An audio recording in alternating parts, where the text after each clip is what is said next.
So it's like we would have spent a lot of money on the promotional side in order to get it to that 300,000 K streams in a day. But then we know that that's now allowed it to waver between 100 and 120K a day instead of 20K. Yeah. Because we put the work in to try and get it to that point. Today, for my International Women's Day special, I welcome a lady who's absolutely smashing it. I've been a big fan of her work for a while. Joanna Phillips is the label manager for Another Rhythm. And gang, we all know in the chat, we are absolutely loving that label from a data transmission, also from a Twitch and Shedhead point of view. Because a lot of our Shedheads have now been signed to the track with the label, which I'm well excited about. The label was founded in 2018 and is an independent record label, events management company, not genre specific, from house to techno to breaks to jungle. And their prime focus is time and effort on quality and ability to amplify the artist's vision on every record. Joanna is the label manager, and I'm excited to bring her in here. This is going to be great fun. Let's get her in. Hey! Hey guys. Hey Graham. How are you? Thanks so much for the really sweet intro. It's lovely to hear that. And really excited to chat to you guys all today.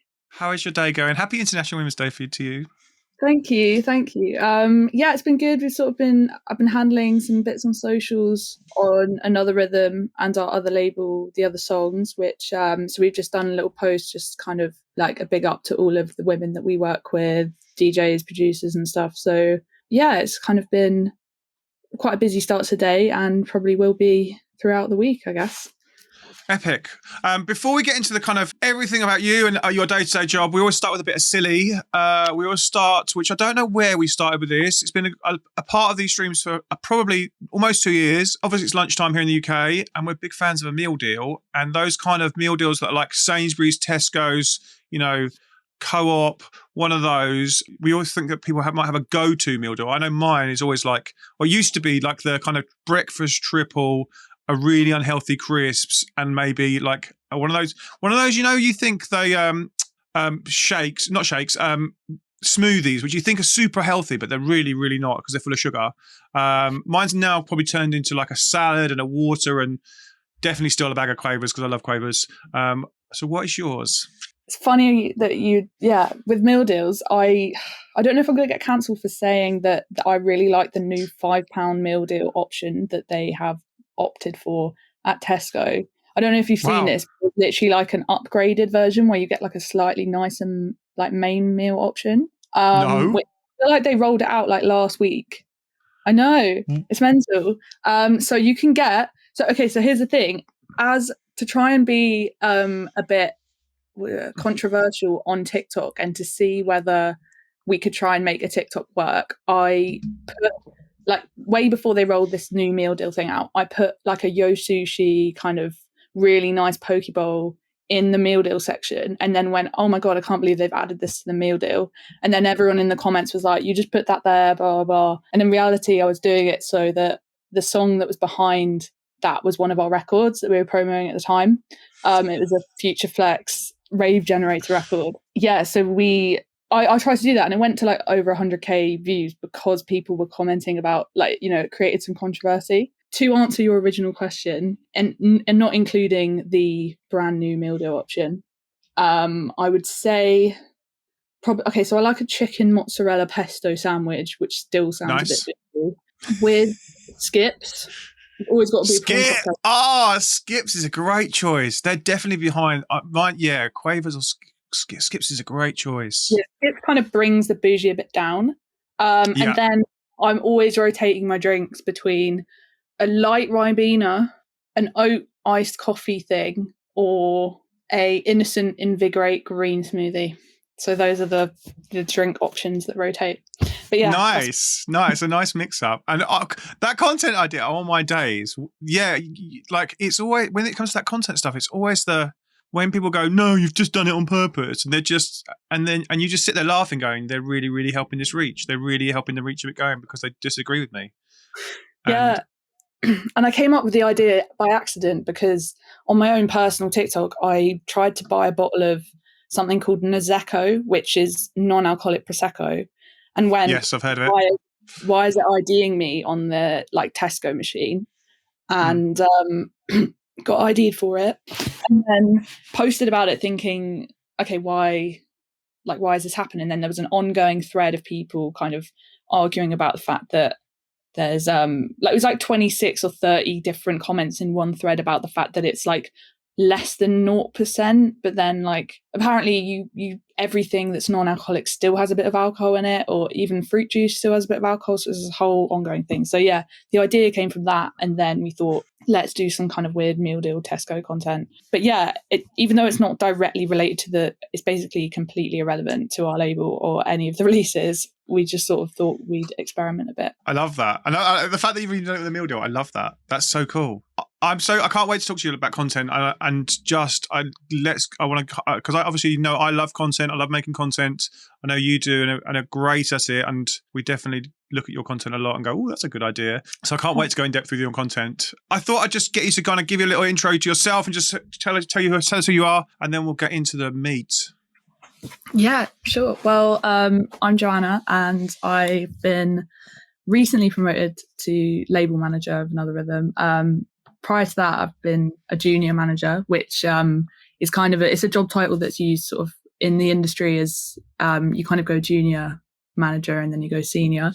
So that's definitely my aim for my career at the moment. And I've been working at Another Rhythm for coming up to 4 years now, which I started during uni. I was actually in my second year of uni, kind of scrolling through Facebook. I was supposed to be revising for my exams, and found a post from the alumni network of my old school. So I went to a school called the Brit School, which, nice. If those of you don't know, it's like a school based in Croydon. It's a free school for 14 to 18-year-olds with some like over 18 courses that literally for anything from music, they've got music production. So there might be like 13, 14-year-old DJs and producers who are applying to go to this school instead of going to a normal school. And yeah, it's a state school. It's totally free. And yeah, it's just an amazing place. They also have like dance theatre, musical theatre, interactive design, like basically a whole host of courses. But anyway, back to that. So there's quite a few links between the Other Songs, which is the broader company that I work for, and singer-songwriter label. And then and then Another Rhythm. So that's how I kind of found out about it. There was a post through our alumni network saying that they needed an assistant. And I was thinking that it sounded like the perfect job. Everything sounded really varied. I get to be making content. I get to be working with artists, trying to book them shows around London, and kind of handling a lot of the label, like catalogue management. We also have a label assistant now, Dan, who is quite big in our Discord, and I think he's in yours as well. He's now kind of in that role. So it's been great to have also trained him and bring him into the label and have a little team going on now. So yeah, that's cool. Sorry, went a bit off topic, but that's a bit about me. No, that's good. That's good. What was you doing at uni? So at uni, so after the Brit School, I think I worked a year in the industry doing random kind of internships, worked at like Decca Records, did some PR internships, and worked at a company called Continental Drifts. And then, so after doing a gap year, I sort of decided to go to uni and do business with a bit of computer science. Okay. So the actual course is called Information Management for Business. So it's like studying a lot of data science and kind of the GDPR policies, and it's quite like business heavy, software engineering, kind of learning like Java coding and things like that. But yeah, I kind of wanted to do a degree that was different to the kind of amazing music education I'd already had at the Brit School. So yeah, that's why I went for something a bit more businessy and nerdy. But yeah. Did you want to work in music then, or was it kind of just keeping the options? I think, to be honest, I guess this sort of ties into International Women's Day a little bit. I think I struggled really hard in my gap year to find internships or jobs at an early entry, like kind of position. I was able to get paid for certain jobs doing things, but a lot of the opportunities that are available on an entry level basis are kind of unpaid, sadly. I was in a really privileged position already growing up in London to be able to take some of those opportunities for the first few months. But then I sort of felt in myself that I didn't want to continue to be working for free, and I didn't know how to get the right job. So I think I applied for uni thinking I really want to study business if I care a lot about working at a company, and see if it'll help. And I thought I always wanted to do a degree anyway, just for the love of actually studying. But there are so many people that I meet in the industry. Al and Billy, who founded the company, they don't have degrees, and it's totally like up to you as if there's any young producers watching this and they're not sure about going to uni or not. It's kind of totally up to you, I think. I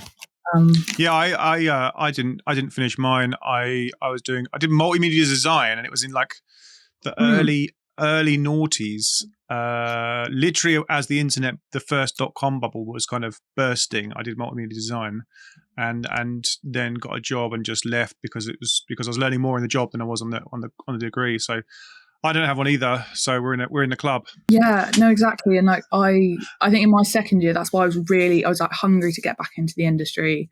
I knew I always wanted to work in music and like keep going. And then I sort of had the option of, do I stop working at the other songs and other rhythm and do my third year, or try and wing it and do both at the same time? So I did that, and like admittedly had my friends sign me into lectures when I wasn't there, because I just much rather have been in the office. And yeah, it was kind of just made it work, did all of my coursework on weekends, so didn't really have a life for a year. But I think I just didn't want to drop out at third year, spend so much money on these degrees.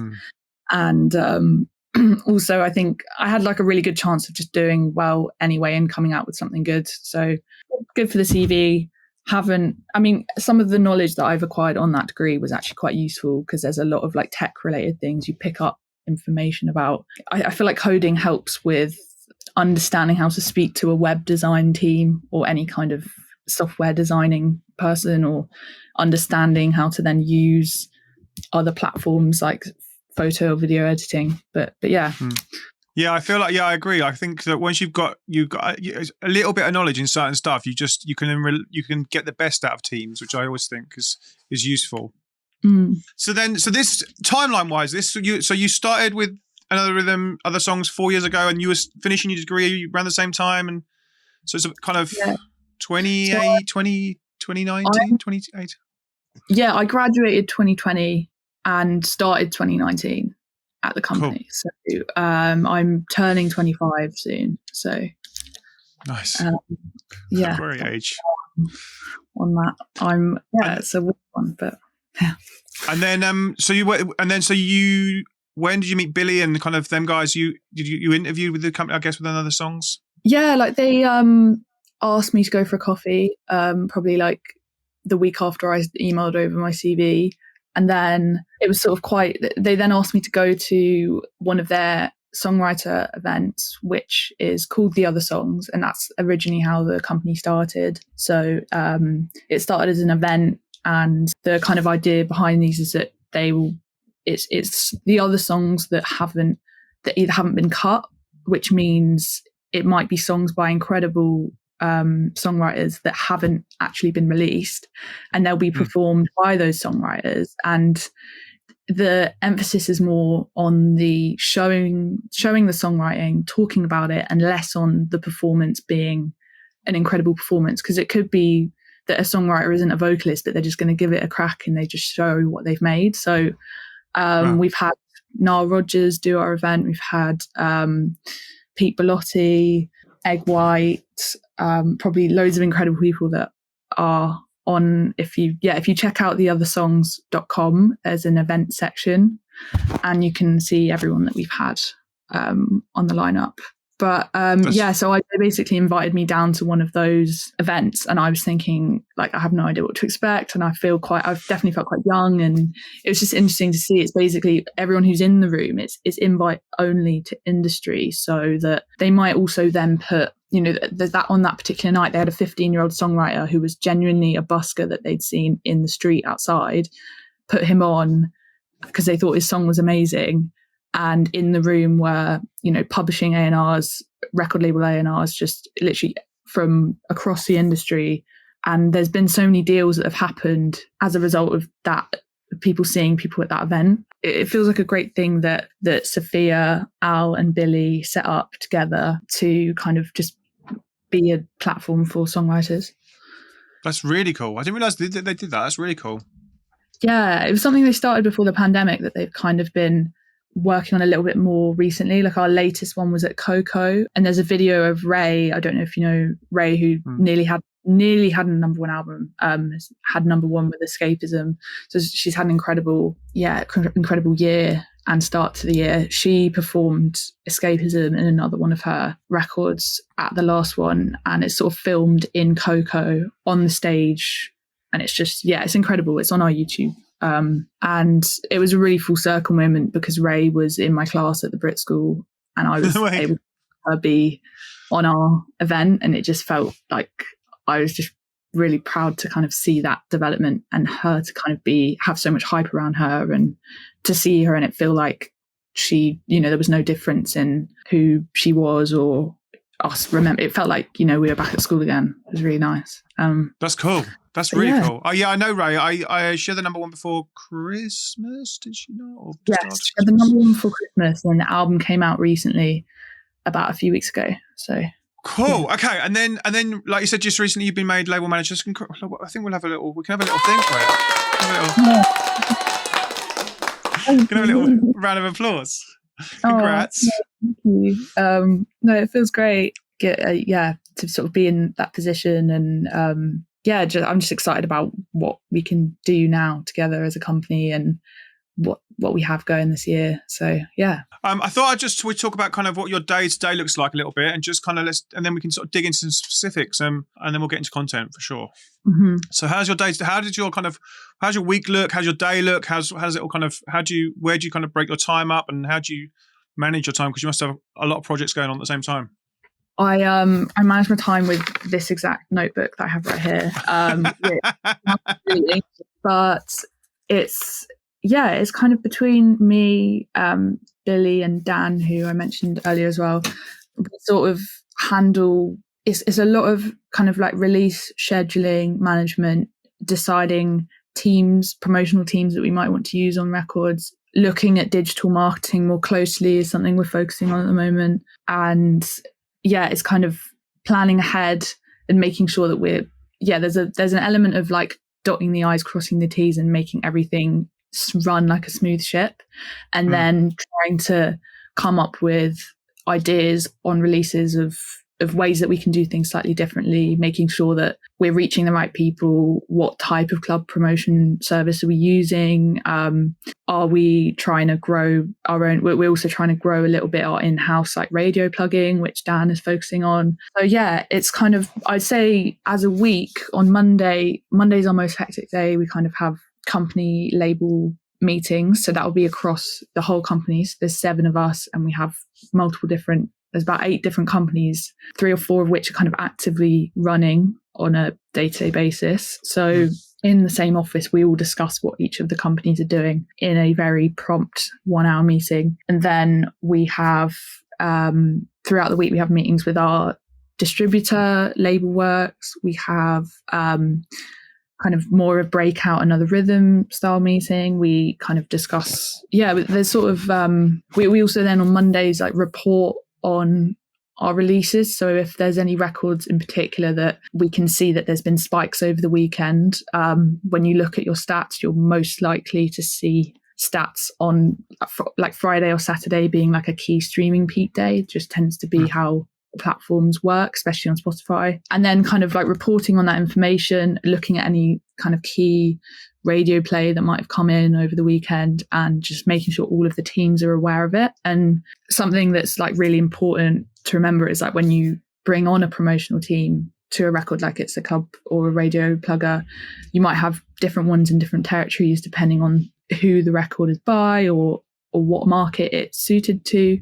But it's really important to kind of always work them well and make sure that you're informing them with the information that they need. Because if they don't have stats in front of them about a peak that might be going off in Germany, they're not going to pitch to Germany and look for that information actively. They also might not have access to that. So it's about kind of constantly making sure that we're taking advantage of anything that we can do on the data side to inform our teams.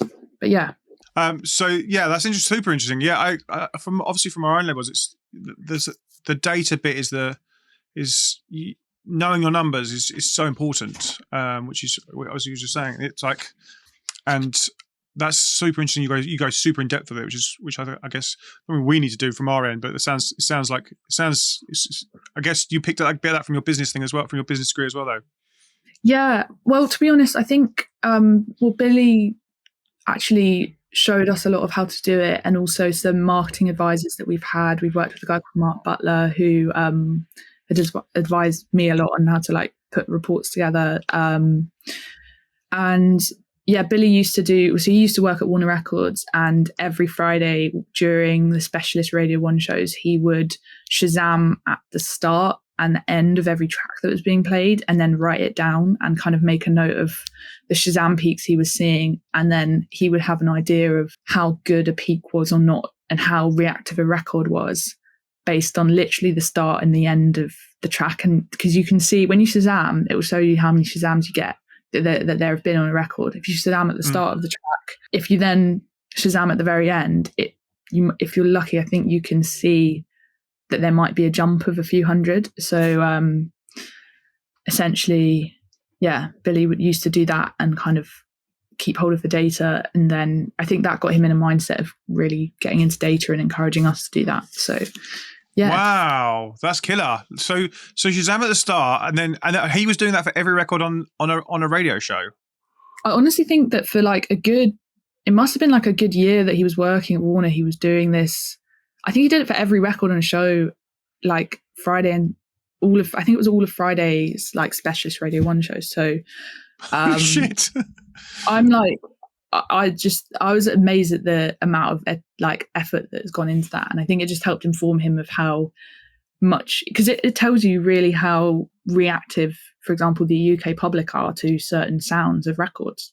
So it's really important data. But yeah, and artists as well, like you, and so much data, like how reactive. I guess you're saying sounds, but also then how artists or even labels that's mad data, but mad effort to go into it as well. And then you mentioned you were going into digital marketing. Is that kind of paid ad spend?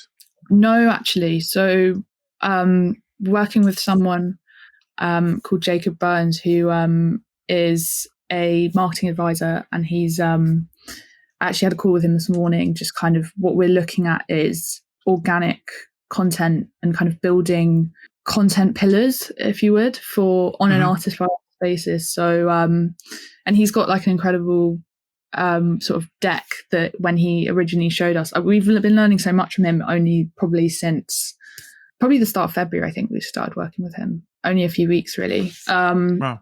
And a lot of it is kind of figuring out how to create successful organic TikTok and Reels content and YouTube Shorts. And he will look at what the artist is doing, look at who they are and their personality, and then look at the kind of feelings or emotions that you might want to evoke with the content that you're creating. How are people going to consume and react to what you're putting out there? And then at the moment, we've kind of got him working on Tibasko so they're one of our artists we've been working with.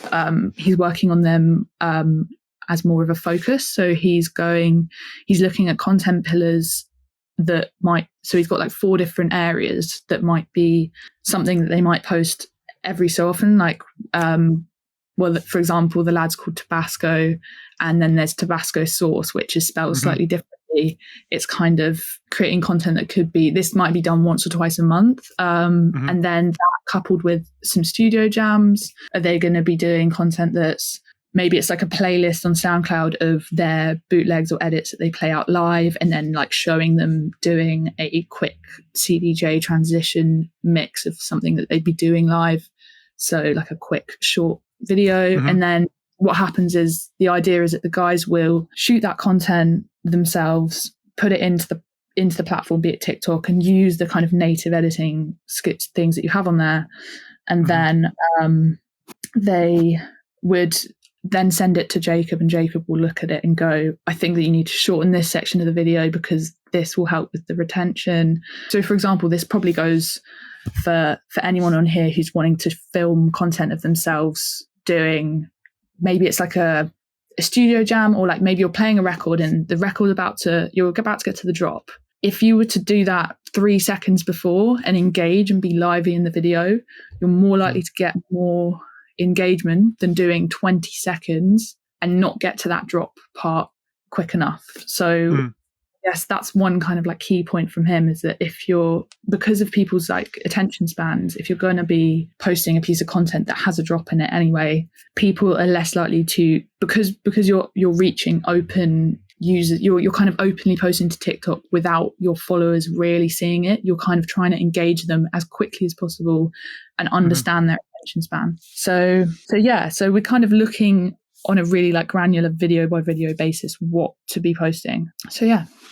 That's very cool. That's very cool. I tell my course members about kind of content pillars and trying to build their own strategy up like that, and it makes so much sense to me. And I'm glad that others are telling it as well. It's cool. And also that kind of like we do it with ourselves with our content. It's like look at our, can that be shorter? Could this be more punchy? Could it be, can I get to the point quicker? And I, like you say, it's just reviewing it, which makes so much sense. So that's really cool. And then I think the artists themselves, be it Tibasko or whoever it is, they will then like learn in themselves what content works for their platform, what they feel comfortable doing, because it's all about like what you feel comfortable doing. And I feel like a lot of people think, like I've seen in some of your posts as well, Graham, like you're like, it's not just about dancing in front of a camera. There are clever ways you don't have to show your face if you're making Reels content. Yeah, so I think there's a way of kind of figuring out for everyone what personally works for them. Yeah, I think I've been saying since the beginning of the year, it's like you kind of build up to this and you build up to getting better at it. And like I kind of use the gym analogy. You don't start being ripped. You start flabby, and you get tighter and tighter, and you get better and better at it. And I feel that the same with content. You start shit and you work out what works for you and what doesn't, and double down on stuff that does, and then it just evolves and evolves. But you've got to start doing something. Yeah, exactly. You're kind of obviously sat across all the label now. Are you involved in the kind of signing process? When do you get the track? When do you kind of start working with the records? How does that process work for you? So we have a number of different ways that people submit to us if we haven't come across them before, or if it isn't someone we know in the industry sending us something. So we have like a Discord demo submission tool, so Aria, who is our playlist and I'd say A&R assistant, she will review and try and give constructive feedback back to every one of the demos that we get sent to us. It could be over email. We have a Submit Hub page that you can submit to our playlist network. And then we also have a demo submission tool in our Discord set up. So it's like a ticket tool. We're also looking at Label Radar more heavily in terms of the demos side. We've been using Label Radar for their competitions platforms at the moment, but which we'll come into later. But from that point, I think it's usually through those networks we either have like Aria or Dan who will put forward. So we have like an A&R sheet, like a Google Sheets, where we'll put links on there. And then it also could be that people are independently sending us things. Might be like a manager or a publishing company or a lawyer or anyone who's kind of working with an artist, and they're like, we know this might be a good fit for your label. And then when that gets put onto our sheet, we have like a weekly A&R tracks and snacks session. So it's we listen to tracks and we all kind of chat about the records that we're hearing. Usually if we're hearing something on Spotify, we're going, okay, that we might have picked up on, or we've seen something on TikTok, we go, can we get hold of some unreleased demos, because ultimately that's probably something we're more likely to be able to do something with, especially if that artist has got multiple tunes that we really like. It's kind of in that meeting, the aim is that you either do something about it in that meeting, or you've already done the research beforehand and you've gone, the reason I want to put this person forward is because I've checked out their Instagram. I know that they're not signed to a label already, and we might not be able to get involved, or kind of doing that kind of background research is quite key. And almost chatting to them beforehand and saying, like, look, I'm going to play it in the meeting and get the reaction from the team. It's great to know that these are available for us to work on. So yeah, it kind of happens like that. And then if on the Another Rhythm side, if we're keen to sign something, we'll have a conversation with them. We'll decide the deal terms that we send over, and then, like, is it 50-50? What's the rights period, that type of thing, and then we get a contract together and send it over. So cool. That's generally our process. Are you? So that's mad. So you're actively looking, kind of going, right, I like this person's tracks, I'm going to go and see if they've got more stuff from them. I guess you're looking at kind of artists as well that's, like you're saying, that are not signed to major labels as well, which kind of gives you help. I mean, it could be that we know a manager and they might have gotten in touch with us because they're coming out of their deal. We're definitely in a position to also go head to head with some of the majors when it comes to deals. So that feels like something great that I think we've been able to, I think because of the types of releases we've had and the ways that we've worked releases before, we've got another label set up. Sorry, this is one of the 15 million companies that we have. But it's good. The other label that we have set up it's called Blended, which is a combination of 3 labels. So it's the other songs and Another Rhythm in the UK. And then we've got Unity Group, who are based in France and Paris. And then we've got Wasted Talent, who are in Germany. And essentially this label setup means that we firstly offer 50-50 deals. Like, usually, firstly for a major, you're already being in a good position competitively if you're offering that. And then by having 3 labels internationally, being able to work a record and pitch it to your partners, everybody on our 50% of the side, we split everything 3 ways between the 3 companies. So in that way, we're able to equally feel invested in each of the releases. There isn't a single label that's like less invested in the project. Everybody's kind of equally going in on it, equally spending on it. The first release that we had out on that label was called Following the Sun by Super High and Nika. And I think it did something like 20 editorial playlists on the first. So that was the first label release and the first release from that artist. It's now on probably maybe 170 million streams worldwide. It went gold in Germany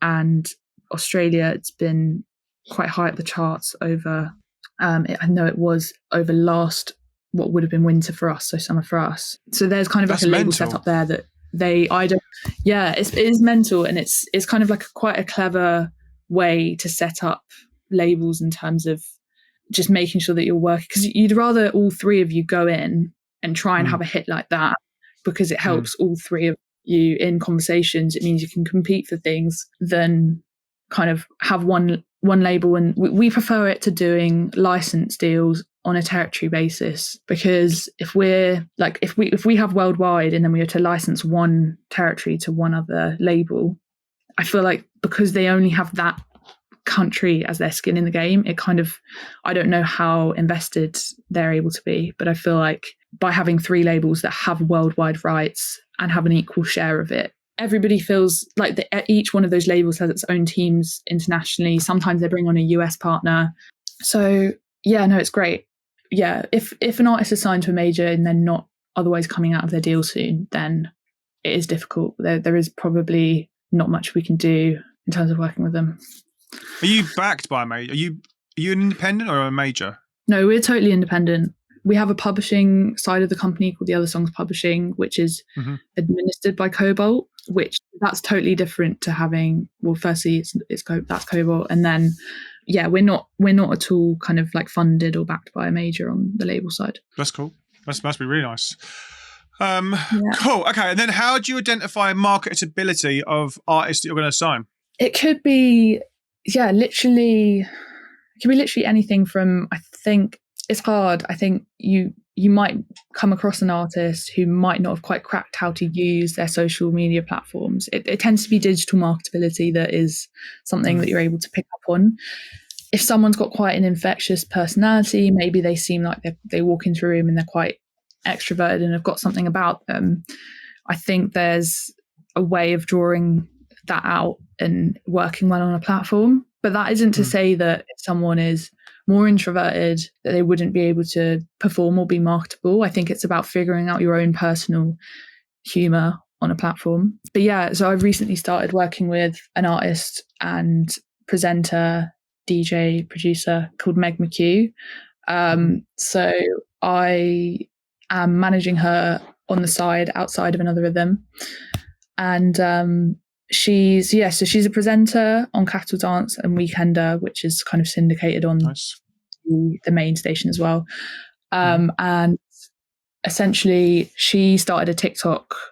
I think she started her TikTok about a year ago. I only met her in October, and she managed to get herself to 70,000 followers on TikTok by only posting about her ADHD and her experiences. So her TikTok isn't about Capital, it's not about her DJing. She's just started to post a little bit about her DJing. She essentially kind of really wanted to give people advice and experience, and just sort of her personal experience of taking medication, of being diagnosed with ADHD at a later stage in her life, as she wasn't diagnosed as a child. And it's kind of just really, I feel like, 80-90% of the people I meet in the industry are either they have ADHD, or they're autistic, or there's some part of them that is kind of, that makes them different, that I think makes them relatable on these platforms, which I think is fascinating. I think it's something that people should really draw on if they've got that side to them. But it could also be anything from, if you're not a UK based artist, but you're trying to break into the UK scene, maybe it's kind of like talking about your experience of being from another country. Maybe because I'm part German, but maybe I was actually speaking to Lena Punks, who is from Greece, and she's had a lot of release. She's released with Anjuna and with record. Yes, and she sort of was saying to me, more so in a conversation, that there's been she has her own insight into coming to the UK and seeing how people are, how different the culture is in reaction to her being a woman doing and being a producer and being a DJ. And it was just quite interesting to hear her perspective in comparison to how things are at home in Greece. And kind of it was, I feel like there's always some kind of niche that somebody could focus on. Maybe you're an international artist and you want to explain how the industry works abroad, I think, or how you feel about different things. Recently, Meg, who I was speaking about, so she did a video about less music industry, but it's kind of like the main six differences between living in Glasgow and living in London, and kind of slightly taking the piss a bit out of the way people live down here compared to up there, and certain things. Is she from there? Yeah, so she's from a tiny town in Borders in Scotland. But she's kind of grown up all over, but more recently lived in Glasgow. So, and I think there's also a thing, if you're from Northern England, I feel like everybody just roots for you on TikTok. You've got a Northern English or Scottish accent, people were just yes, I feel like there's a camaraderie with Northerners. If I was to go on TikTok in a Southern accent and talk about life, I feel like I'm going to get taken the piss out of because I'm a posh Southern. I think you've got to accept that. But I think, so basically, you're in a good place if you're from anywhere north of where that accent starts. Anywhere north of Birmingham. Definitely more north of me than. Yeah, MXL, you're in MXL, dude. You need to get on TikTok more and get that accent on there. He's a Geordie, so he should. Totally, there's so many. I was speaking to the Projector, who we've just started working with, and he's a Geordie as well. And we were talking about maybe he should sample flip some Geordie Shore stuff, and we were thinking about whether that works for him, or what you experience in life as a Geordie, or why people. It could be people don't assume he's a Geordie because his personality isn't getting pissed every night, or I don't know. There's so many kind of pulling on, you can pull on stereotypes that aren't offensive, that mean something to you, I think is totally fine. That's interesting to say about the being Greek and wanting to break into the UK scene, because I got asked this recently by an Australian who makes tech house. She makes tech house and she's in Australia, and the scene there isn't very tech house.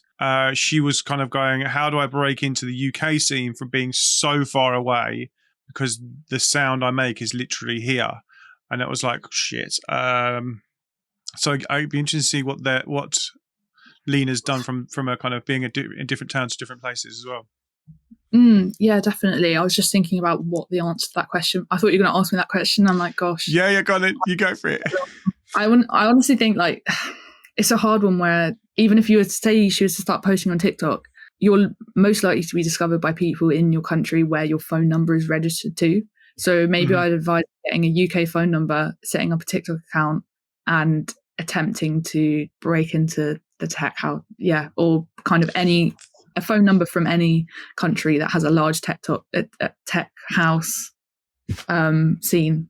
That's super interesting. I didn't realize it worked like that. That's super interesting. It's like, because we're working with an artist on the other songs called Madeline Gilbert, and she's got a US phone number because she's from the US. She's from Montana. Her videos are being sent to US people, which means that your followers and your engagement is way higher because the country's just bigger. And I feel like people see that as well. It could, I haven't tried and tested this out, but I think that's something that I'm keen to try out. I'm very keen to try this out. I didn't know even that was a thing. That's rad. Yeah. I'm really keen. When it comes to you mentioned that you're making content for Reels, TikTok, and Shorts. Are they your kind of key platforms now? Are they working best for you? Yeah, I would say so. So I do another Rhythm socials, and something that I've found recently during LGBT History Month was kind of bigging up people. I feel like, and this just goes across the board, like if you're trying to get people to engage with you or feel like you want to, I think bigging up other people and genuinely showing your interest in what they're doing means that people are going to see you as the type of account that does that. And I think it tends to go well because firstly, you're being proud of someone who's doing something in your scene and you're kind of saying something positive.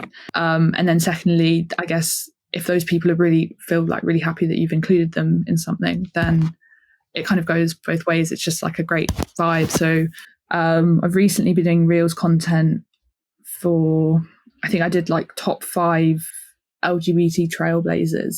And it was like Honey Dijon, DJ Paulette, Stephen Brains, who runs Tishi Day, and Maya Jane Coles, and kind of wrote like a very long caption. I'm trying to show it. Yeah. Even though writing captions, depending on what you're trying to say, can be a bit hit or miss, but I feel like in this instance, I guess the point of it is that we're showing a lot of information about these other people. And I'd seen similar content do well because for some reason my Instagram Reels algorithm shows me top 5 places to go in Italy, Mallorca, like all of these locations. And then if you click on the caption, it shows you exactly where that is. So I was like, why don't I do top 5 DJs, producers, or I also did one for like top 5 like LGBT raves in London. So nice. And then ended up getting on a call with one of them about their nights and speaking to the promoter. So that's a great one as well if you're trying to get hold of promoters. That's very cool. Did you book artists there did you book one of the artists for that party then? No, I think we kind of, I was speaking to them and trying to like, I just generally, I was definitely sending over some artists to see if I could get them booked for sure. That's cool. I love a little hack. So if you want to get more gigs, start writing nice things about parties. There you go. That's a lovely hack. Because I feel like there are a lot of influencers or people on TikTok who are posting like, you need this song in your life right now. This house track is the best track of this genre or this year or whatever, or like these are the nostalgic tracks from the 2000s. Kind of doing that kind of content and then tagging them and bigging them up could help start conversations with those DJs. And one of my course members, actually, he was on last week. He said that he does it every day. He does a top 5 every day across TikTok, Reels, and he's doing 5s. He's basically in the deep tech minimal space, so he's doing during the week he'll do labels that he wants to work with, labels he wants to network with, and he was saying that some of the reels that will get tiny results, like tiny views, but then might actually get more networking out of them just because they'll thank him and they'll start a DM conversation with him, and then at the weekend he's done these wide ones where he'll just go like classics or I beat the bangers, and it just sends it much wider, so he gets kind of the mixed kind of strategy, which works really nice for him. One thing I do like about which I've seen on your Instagram, is I really like, you're kind of with, these are some demos or just like tracks that we like at the moment. It's got that really nice little wave, and it's just simple, clean artwork with a really nice little wave on it. I absolutely love those, and I definitely haven't told anyone to do that or nick that at all, or no, I've not done it myself at all or taken it, but I really love them. So congrats. Oh, no, thank you. To be honest, we definitely saw another label do it and nicked it. So, yeah. Everyone does it. Yeah, that's nice that you haven't nicked it, but please just go for it. We don't own it. I mean, the template that we use, like Dan put it together. He does a lot of our social kind of edits and there's kind of like links to this, but we also, so for Tibasko, for Hawt, which is a record that they've had recently, it's been going off, we kind of got a video that was like all of the comments that people were commenting, saying ID, question mark. You see those videos, have all those bits popping up, and it makes people know. I guess the reaction that people are having is, oh, there's hype about this. I want to know about this. I'm going to engage with this video because I can see that other people care about it. So it's like social proof. But yeah. That's cool. That's very cool. So people are asking what the IDs are, and you basically, did you make a kind of video with with them all over the screen? Yeah, it was essentially, so that's what Dan was doing. He was making like videos of it popping up in just on any platform. There'd be a section that I'll try and, maybe I should share it in the group, but I'll try and find it. But essentially, it's like showing everyone's reaction. I think because it was initially, so that particular record, Hawt, was played by Barry Can't Swim in his Mix Mag set. People were asking in the comments, because it wasn't out at that point, it literally happened a week before. It was probably 2 Fridays before the release. That was like the perfect amount of time for that hype to grow. And you've had 20, did I know you've released 20 records with Tibasko now, is that right? Yeah, probably over 20 just about. Which is, and the most recent is, like you say, is Hawt, and it's got hottest record by Danny Howard. It's been picked up for a nomination for BBC Introducing of the Year 2022. Wow, congrats! Yeah. Shall I play it while you have a little search? Oh yeah, go for it. I'll have a play. I'll let gang in the chat. Let's have a record and have a little tea break, and let's play Hawt.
There we go. Let's give it a rave on.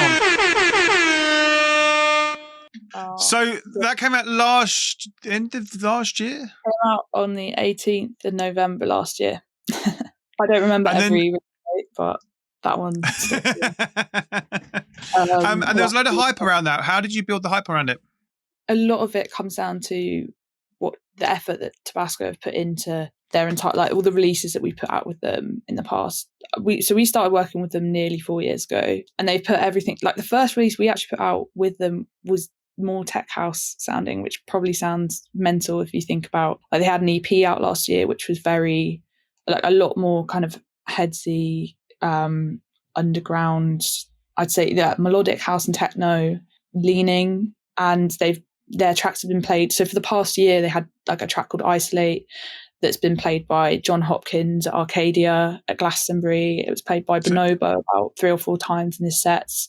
High's been playing it out. It's just, so having kind of that really key tastemaker support on a lot of their credible sounding records meant that when they came with this record, which arguably we know sounds more of a crossover record, it's more commercial leaning, it was important that we came with this sort of record at that stage of their career. It's also one where a lot of people ask them, like, oh, how did you write the record?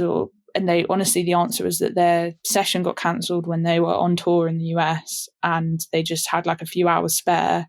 I think Ken and Andy literally said to themselves, why don't we like attempt to something that could be a hit or sound commercial with this particular sample that we've literally just found? And they wrote it in about half an hour. And I think that's just a testament to how incredible they are as producers, and musicians. Like Ken and Andy, like Ken in particular, I think plays piano and violin, and has kind of just been trained, and they only really started producing when they were at university. So, and they're now in their late 20s, so at like 28. Yeah, it's just been incredible just to sort of see that happen at that moment. And then when they did have it ready, they sent it to mates of theirs. So they sent it to DJ Seinfeld, they sent it to Barry Can't Swim, they sent it to India Jordan or I Jordan. They sent it to kind of just a range of people that they knew might play it based on their sets. And I think obviously it's easier said than done if you're saying to any kind of producers in this chat, oh, just send your record to these people and DMs. Like, obviously it's a lot harder than just sending it to them and seeing if they get a reaction. But I think that honestly, they were at a point, if you look at where they were at 4 years ago, they would have been thinking the same thing. And I think it's a case of just working really hard to make sure that they were putting out records that they really believed in, were true to them, that would like true to their sound. And they actually weirdly got a lot of backlash from putting Hawt out. They had like people who were like, I'm a classically trained violinist, put an entire paragraph about how terrible they thought the record was. And actually, I love it. And it's like their only reply is, kill them with kindness. Like, thanks so much. Like, we love that you're liking and reacting to this one. To be honest, we'd be putting it out if we didn't love it ourselves, and that's the only reason we've put it out. Like, we didn't ask them write a hit because we need a hit, like majors do. And I think it was just nice to have that. So then when they sent it to Barry Can't Swim, to Josh, he said to them, I love it so much that I want to base my whole mix mag set around this track. And wow. Yeah, hearing that meant that we were like, we have to be down there, and getting into that set was chaos as well, because I think that it was quite an oversubscribed mix mag lab. And then on that day it was like, you don't just enjoy, as a label, like you don't just enjoy the track where it's playing. We have Billy at the back of the room, landscape camera like this with his arm for the entire video. I'm right in their face, basically next to the mix mag camera. We knew it was going to go, the mix mag lab was going to go live before the set, but it's about like capturing the content whilst it's happening. And that's basically what we do at every set. We're making sure that we're poised to capture every moment. Yeah, with that one, because I was like right up close getting that video of Josh, and then Andy was there from Tibasko, kind of like going and hugging him and like having, like they were jumping around with it. I think having that plus the crowd audio plus my camera jostling because everyone was just going mental, it kind of like gives that. So we had that video, and then I think the video that Loz has just shared is actually the reaction to the stream. It's got a bit of that video in there, and you can kind of just see in there. Yeah, so that was the video that I took on my phone that Dan then edited the comments. Yeah. And then there's other live clips of them playing the video out. This is sick. Yeah.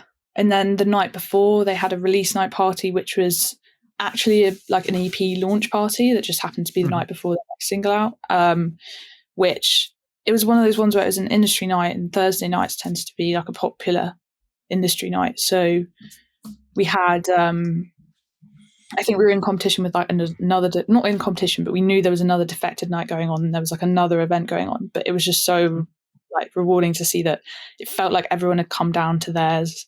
I wasn't there personally because I was in another country, but everyone was there, and it was just amazing. And then I guess there's like the physical side of marketing as well. Like we got these little miniature, I wish I had one on me, miniature Tibasko bottles, and we stuck their own labels with their names on them. Nice.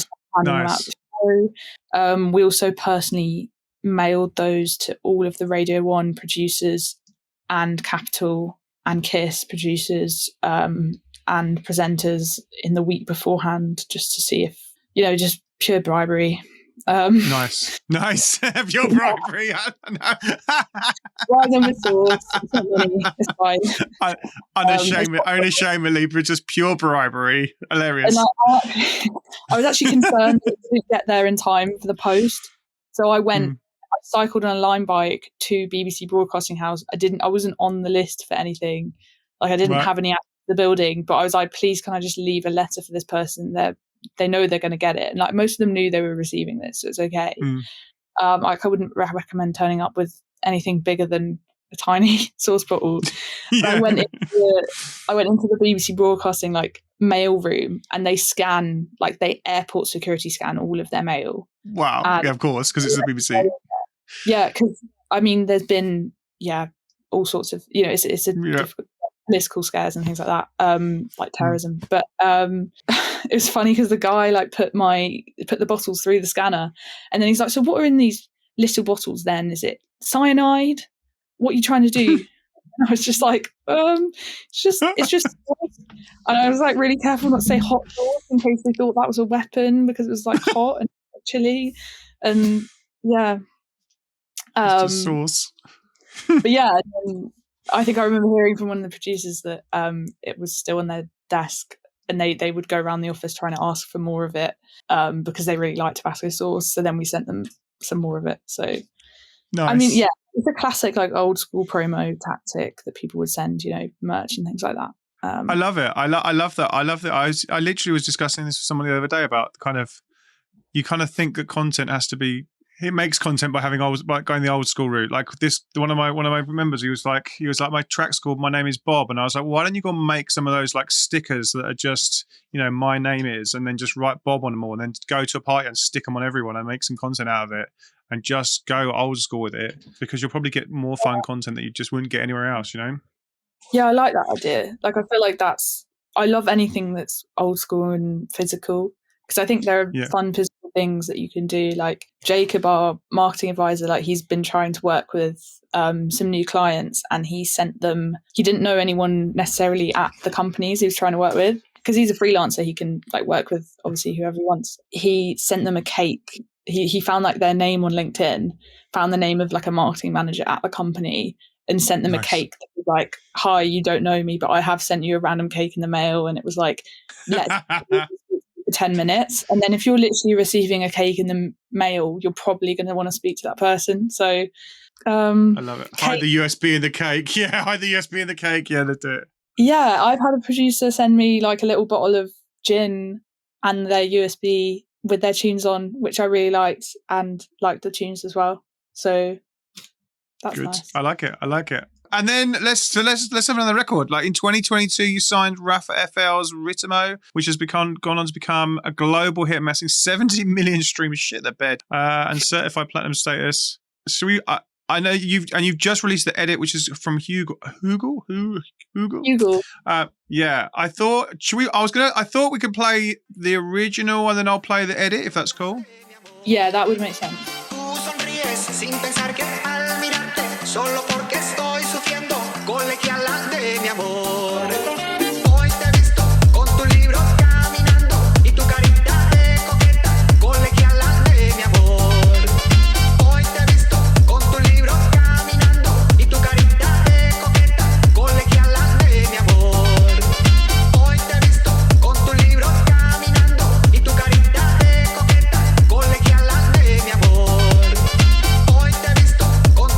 Caminando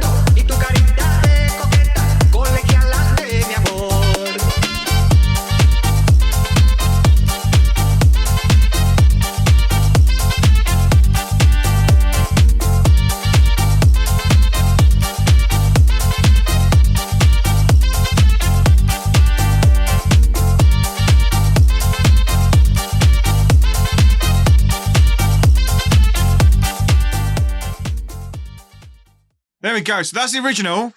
When did you start working on that one? So that one, okay, I'm going to go kind of in order. So Ritmo was released in August of 2021, and it didn't necessarily. I think it was released on Raffa's label, and he worked on it with his manager Andres. And essentially, it was put out, and they probably did a bit of club promo. I'm not entirely sure what teams they brought on. It was in Cool Cuts charts. I remember that, and then sort of the normal life cycle of a record that hasn't necessarily shown much traction. Nothing was happening. So, and then randomly in January of last year, so January 2020, because we'd already worked on a record with Raffa, we were seeing his Spotify for Artist stats, and we were going, whoa, wait a minute. We're now seeing 1K daily streams, 2K, 5K, 20,000. And it's like, what is going on? What's driving this? And then suddenly, so Billy was frantically looking into what was driving the record and what can we do? We had an option with Raffa. So we sort of were able to have a conversation where we were like, let's work on this together. Let's bring it into another rhythm system. We'll push it like we did the previous record. The previous record's called Suerte, if anyone wants to listen, which is also one of our most successful records. What Billy realized was that on TikTok there was the sound on TikTok that had just been delivered there normally. So when you're going through, if you're self-releasing, you're working with a distributor, you'd click TikTok, it will deliver onto the platform. It was just on there, and then Billy was noticing that there were school kids, so Italian, probably teenagers or university students, who were just randomly picking up on the fact that they wanted to use the sound.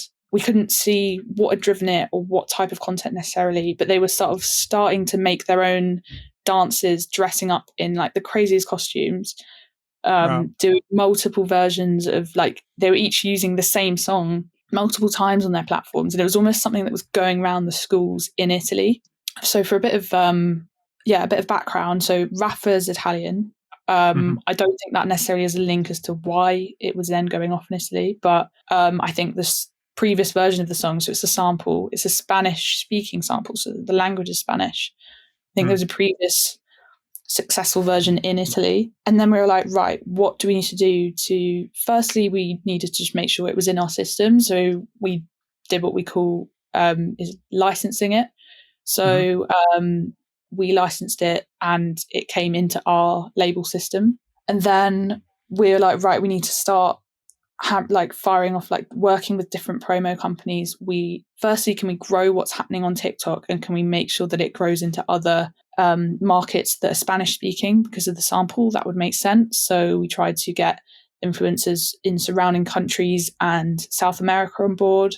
Nice. And then we tried so that's when we brought on a marketing specialist called Mark Butler, who sort of sits outside the company, and we brought him in to help out on finding the right types of influencers to work on the record. And then we had them post, and then that was kind of helping to boost and sustain the growth of what was happening on TikTok. And then I'd say we started working with local radio pluggers. So we started working with a company called Dance and Love, who are a local radio promotion company in Italy. And then there are a whole host of either club or radio pluggers that will have their own database or their own network or understanding of how the markets work in those specific countries. So it started to, throughout the life cycle of the record, I'd say January, February, March, it was really showing some massive signs of growing. It was growing all the way to maybe July, August, where I'm going to try and show some of the stats. I think I'll be allowed to do that. Okay. I just graphs. Everyone likes a graph. Let me show you sort of July. I'm going to just try and show a little. Oh, there you go. Yeah, got it. There you go. Whoa, holy shit. That's 300,000.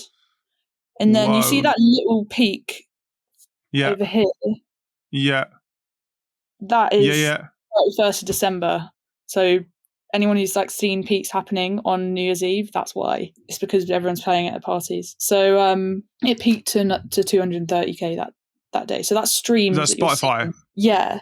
So that's Spotify streams that you're seeing on a daily basis. So to have 300,000 on one day is mental. That's kind of, and the aim is when you're working a record, you're kind of going, okay, yeah, we want to push it to the biggest point that it possibly can be in its highest moment. But the aim of the reason you do that is because when it starts to tail off, like the tail end of the record, you want it to the most, like, if you think about it from a pure like business strategy perspective, the most kind of, you want to like make sure that what it settles on is the highest number possible, because you want it to tail off at something that sustains itself. That's a very It's not large tailing number. to zero. It's tailing to whatever that is, whatever that number there is, 50,000. So, for instance, so it's like we would have spent a lot of money on the promotional side in order to get it to that 300,000 K streams in a day, but then we know that that's now allowed it to waver between 100 and 120K a day instead of 20K. Yeah. Because we put the work in to try and get it to that point. And you were driving that with TikToks or TikTok's own Reels on TikTok's own Shorts? I think, honestly, a lot of the TikTok that was driving it was organic, that was coming in. We were driving it it was mostly TikTok. And then it was a handful of promotional companies. We use a company called Propeller, who are a European, like a pan-European radio plugging service. And a lot of these companies don't just work dance records, they work all different types of records depending on what is radio friendly, for example. So they will have worked, they particularly focused on, then we also had a local German radio plugger called Ritmo. So we had a lot of different local people working on stuff, because often you trust the local person because they're in the country, able to kind of meet those people, and they have great, and a lot of the time Propeller, who are a European service, might say, what, we want to make sure that plugger that we have a great relationship with is, we want to work with them. A lot of the time it's about collaborating. So we decided to bring on German pluggers throughout, I think it was around September, because we started to see the record was going off in Germany more. So it's kind of just about seeing which territory the record is going off in and making decisions based on the data that you're seeing. So a lot of the focus was in Italy. So if I can show you the top countries for the song. Nice. Italy, Germany, United States, Mexico, Spain. Wow. That's mad.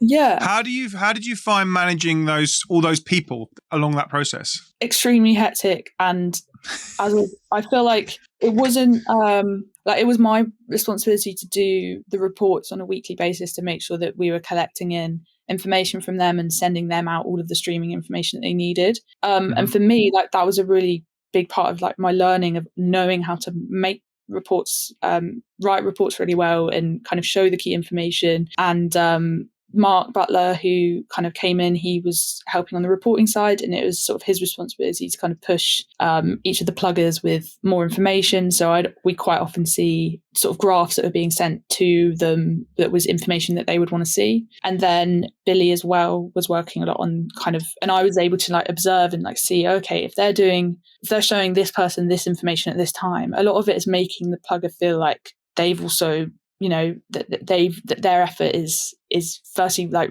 really appreciated, and then they can see that what they're doing, because people want to have a little bit of autonomy or a little bit feel like they've had a bit of impact on something great that's happening. It's never, it's always a team effort. So I think that's really important as well. Since then, you've released a handful of edits and remixes, including the Hugo remix. Let's play that one then quickly, yes. And then we can chat about that one next.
So that's a bit of the remix. So then how did you choose the remixes? What did you look for? Like when were they brought in, and what was the kind of thought behind it? So for a while, I would say that that's definitely like Billy's area, because I'd count it as more of like an A&R decision, but remixes are it's definitely kind of like a marketing opportunity for the original record. Sometimes it's an opportunity for the remixer as well. And yeah, we kind of were feeling that maybe it was time to put the first remix out, which was a Jax Jones remix. And I'm just gonna see when that, I remember putting it out in August actually of last year.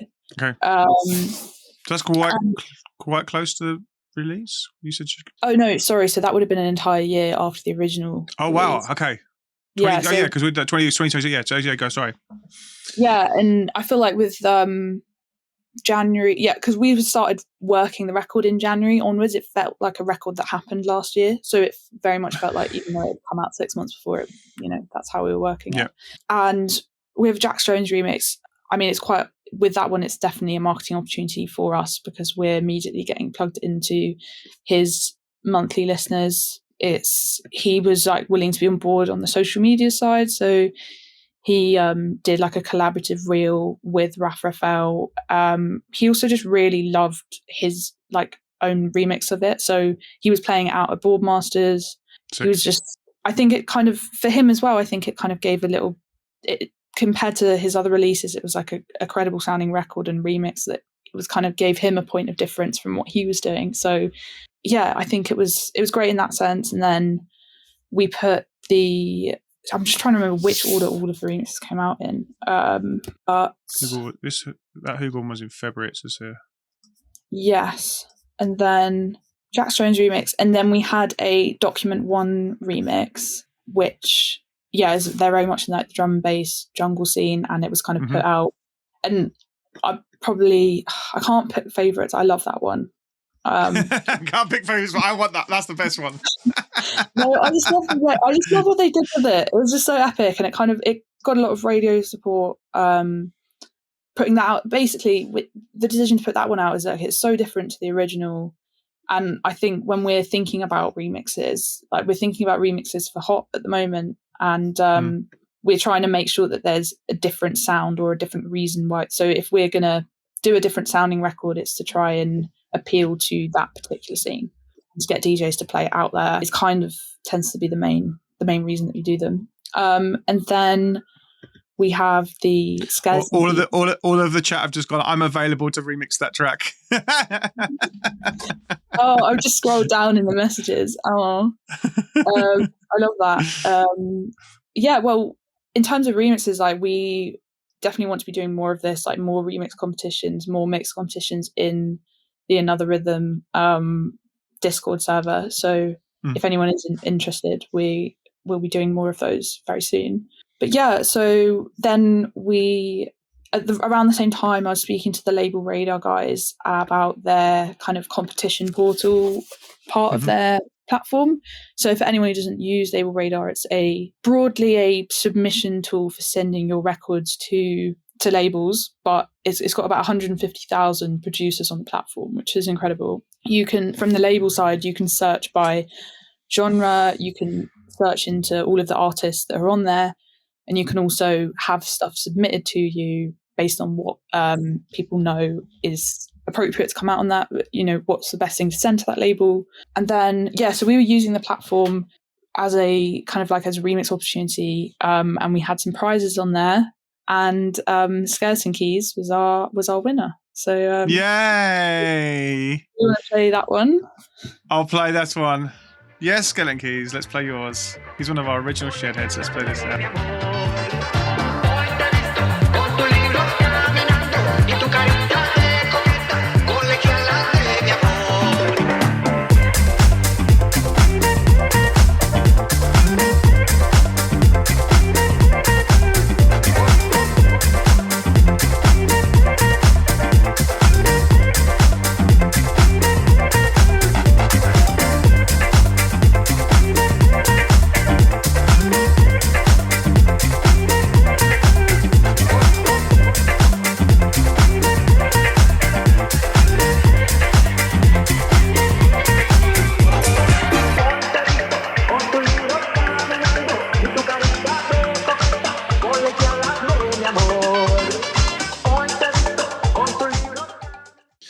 There we go. Yay, Skeleton Keys. You can have a Rave One still Skeleton Keys. And maybe even a little Hulk Skeleton Keys. You can have all of those. Hulk smash. Yeah, Skeleton Keys. You can have a Hulk smash. Oh. So that competition was done on Label Radar. That was cool. I like that system. I've been shown it as well.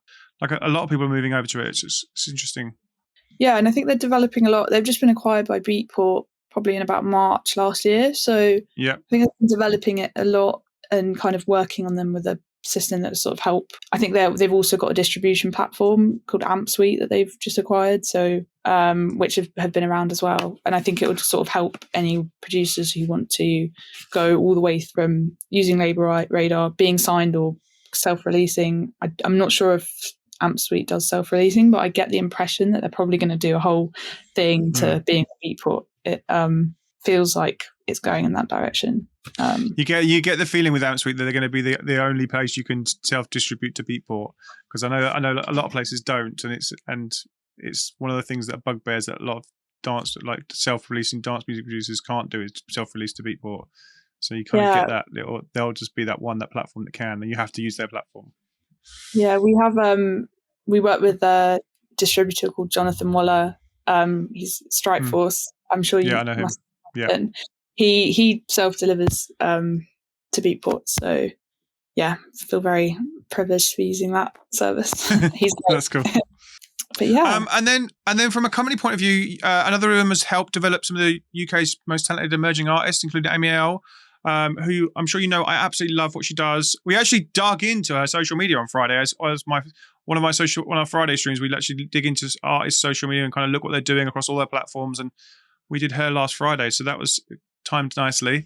How did you start working with her? When did you start working with her? And kind of what's been the kind of plan with her? And how have you been involved in that?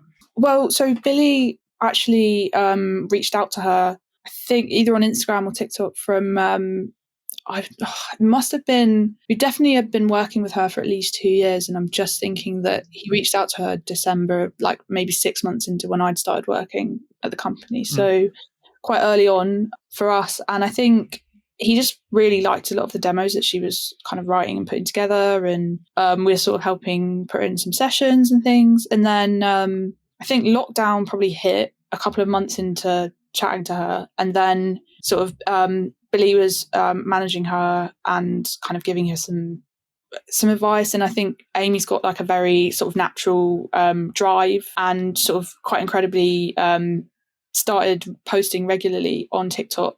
And just, I think honestly she was probably one of the first few DJs to use the platform for posting DJ content by posting like reels or TikToks of like her hands moving.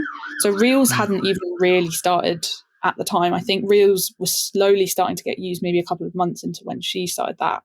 And a lot of it was mixes that are specifically organized for TikTok. So like it's a transition point in between two tracks that you know is going to get a reaction, and it's very different to planning a mix for a set or anything. So she was posting that regularly. She went from maybe 1,000 or 2,000 followers on Instagram to she's over 100,000 on Instagram now. And yeah, we were looking at on Friday, and it was like the first TikTok. You could tell that it was she was on their TikTok earlier because of the sheer numbers of reach of those. Because it was when TikTok reach was ridiculous. She'd done millions. That was at a point where normal reach on a video would be 10K if it wasn't very good, which is insane. So and she was doing millions on her first few videos. And then we noticed that she jumped on Reels. Must have been literally as soon as it launched, because one of her first videos there was like a reuse of one of the ones from TikTok, but it got 700,000 or something ridiculous again, which is It's funny that you've really looked into it as well, because I probably remember us going, oh, maybe you should post this one on Reels. And so that worked really well for her. And it meant that, she hadn't played a proper show before that. And she went from like probably doing 6 months of playing stuff on TikTok to playing a sold out show to 5,000 people at Bramley Moor Dock in Liverpool, which was supporting Jamie Jones, which is just unreal for her. And it just shows, I think, just how much effort she'd put in to what she was doing, and then also having the team kind of like supporting and trying to use the hype that was going on around her to push her to get shows and just kind of elevate everything further. So yeah. Then you had Feel the Heat, which came out a year ago. I'm just trying to look at the dates again. I think it was 2 years ago. 2 years ago, yes. Coming up to 2 years ago in April 2021. Let's play that.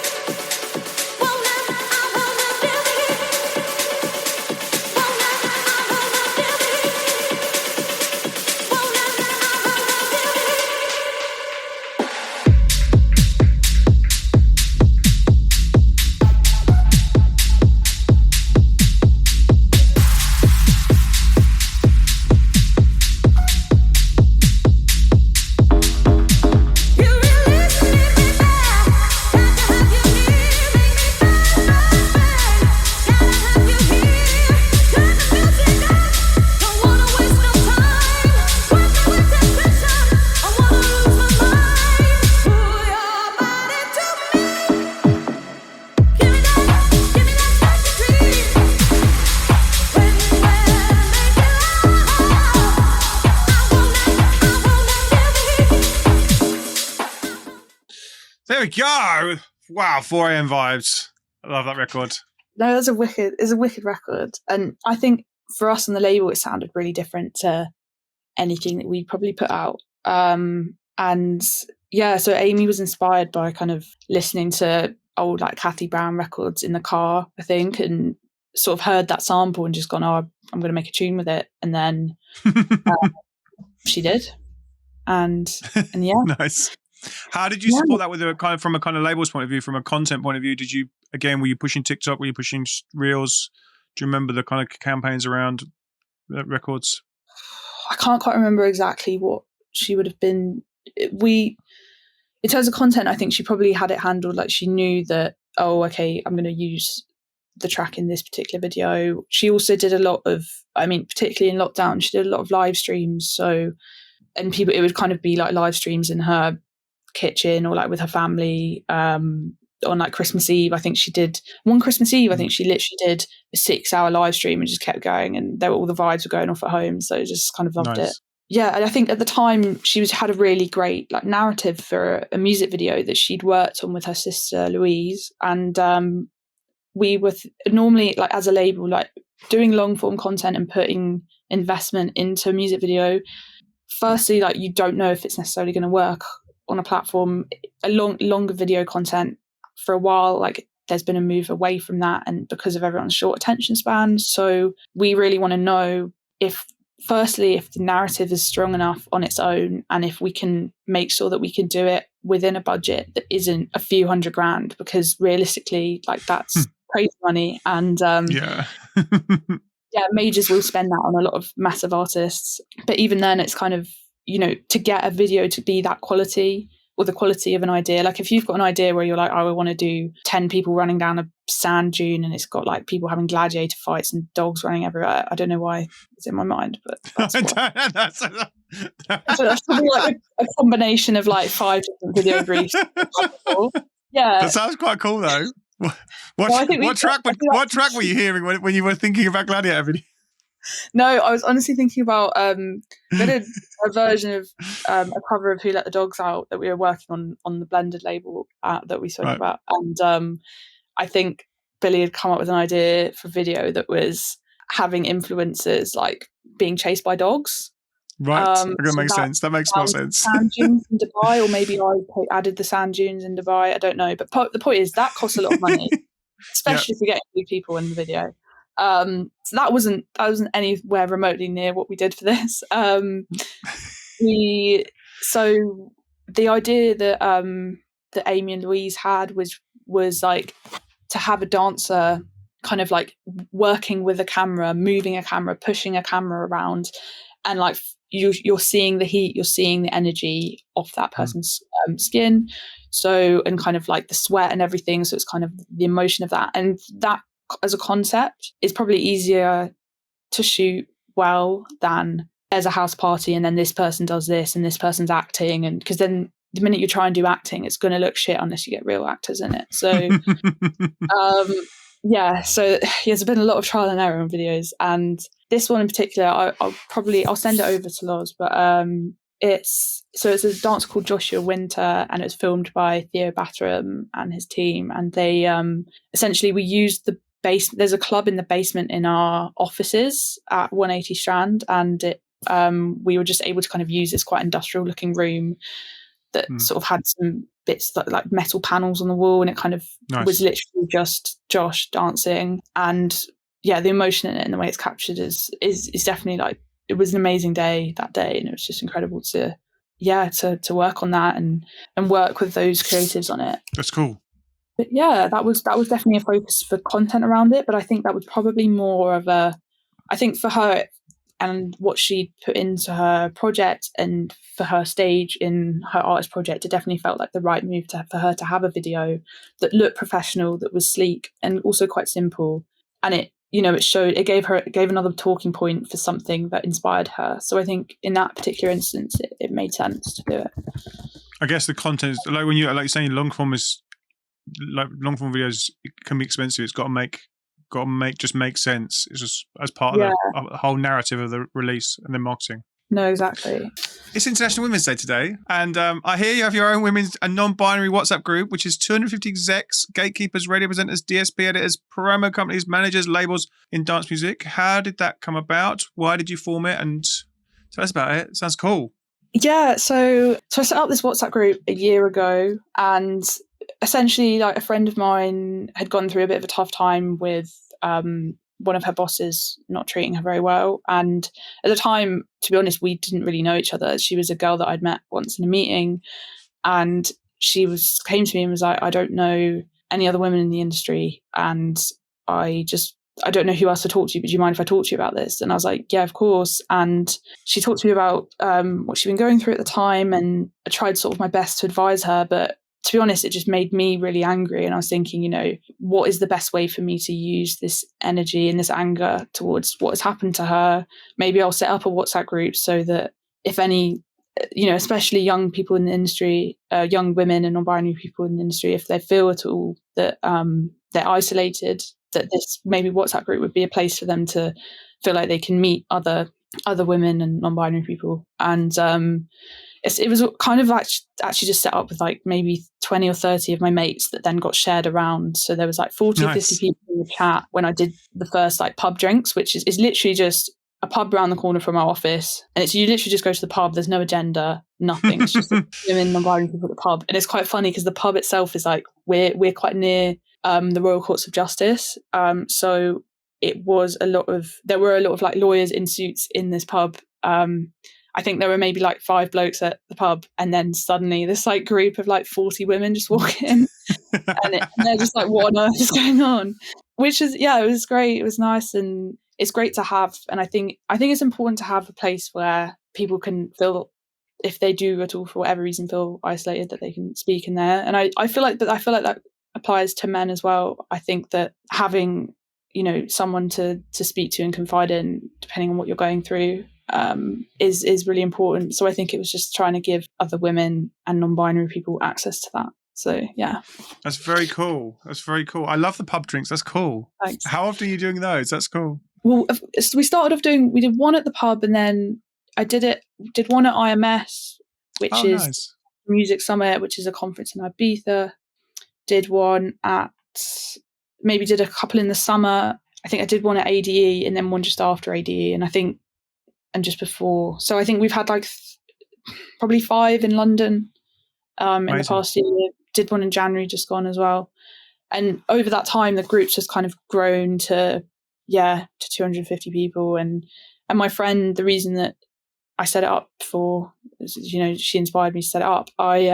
She's since, she's now working as an A&R manager at a major label, and she signed a really big record last year. So for her, I think, and she's only 22. So I think it was just for her, it was just a great feeling for her to have gone from feeling quite low mentally. She was really struggling when she was going through what she was, and then gone full circle. Yeah, it feels powerful. feels great for her. It's really cool. It's really cool. I mean, and also just like for all the people in there, that must be so beneficial for each of you. Like there must be connections and things you can achieve now that you weren't able to, and that's really great. I know from It's great for resources as well. Like yeah, if I need a stylist, a photographer, videographer, whatever. Yeah, we've managed. I think we've hired someone through the connections we've made in the group. Yeah. It's a giant hive mind of just loads of different people, which is great. Yeah, no, it is. I've got this video. Let's play this video. Gang in the chat, if you've got any questions, drop them in. And we'll see if we can get some over it. Let me just play this. Let me go to screen share.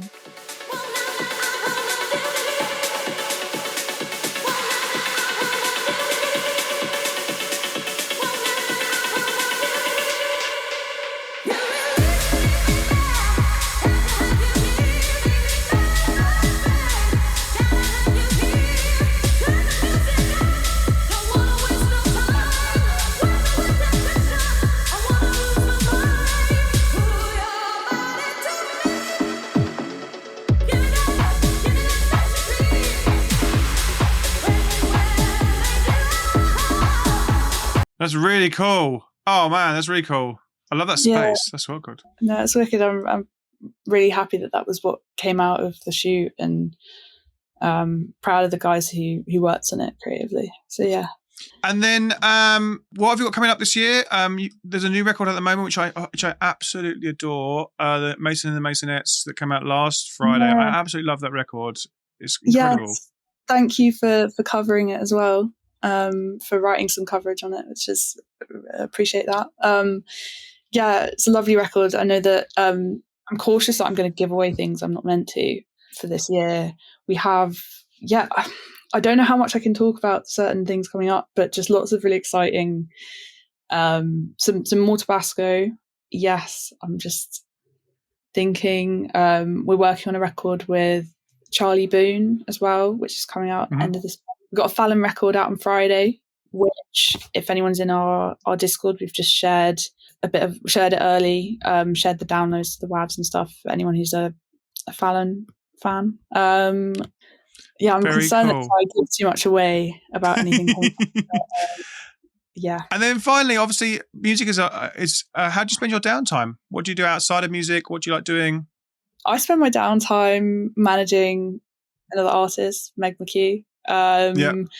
Which I kind of love doing, and with Meg I kind of reached out to her in October about I was kind of like cheekily, she probably doesn't know this, I think she's watching, but I was like cheekily seeing if I could send her some of our tunes, and I love that. she might play them on Capital, and then we honestly I just like asked her to go for a coffee, and we just kind of had she just sort of said to me about her history of like being a DJ and wanting to learn to produce, and I just really felt a lot of passion from her, and it was just one of those moments where I've been umming and ahhing, maybe I could consider managing somebody, and she said to me, I really want to have a manager, and it kind of just went from there.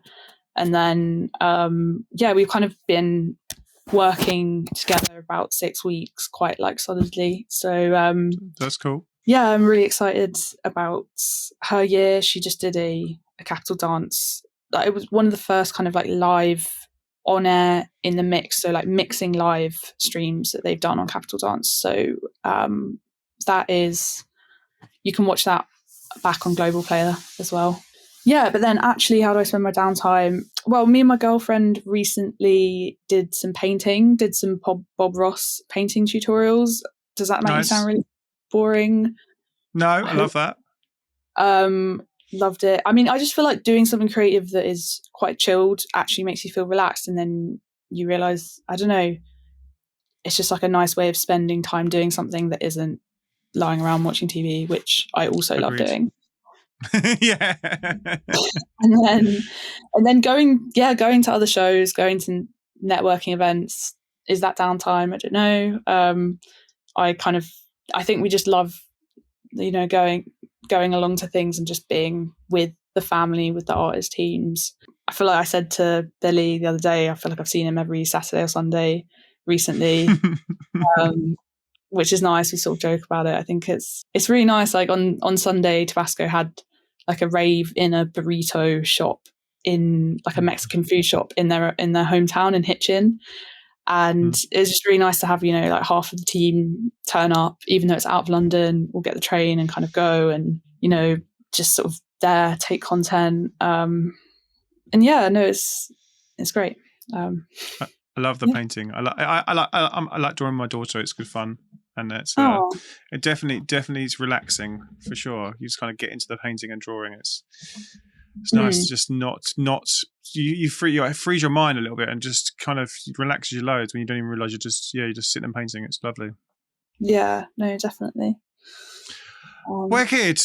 It's 3:00. Shit, well, there's some questions. I'll just quickly, let's just have a look what they are. How do you deal with clearing specific vocal samples out of interest? Billy is our clearance man. He was sort of known when he was at Warner for like being very good at clearing, like knowing exactly who to go to for publishing on master side clearance. So for anyone who's like, I firstly, like if you're looking to use samples and you don't know the best way to get ones that might be legitimate ones, try using TrackLib. Because there are legitimate songs that have been pre-cleared for you that you can use, and then you literally just have to I think it's like purchasing a license. It's kind of up to the artist and manager to sort that when we work on it, but that's kind of like clears the publishing side and the master side as well. So that means you can use it if it lets you download from the service. But if you're using a massive kind of sample that isn't necessarily on one of these platforms, it is kind of down to firstly, is it something that you could get replayed or resung? There are sample replaying services that you can, so like with the Feel the Heat sample with the Kathy Brown, that is a re-sing that we had in. Really good I know, so it's really good. And then we cleared the publishing so that she also has a bit of the publishing on this particular version, because we managed to clear like a percentage for her, and you can see that on the song credits on Spotify when you click on it.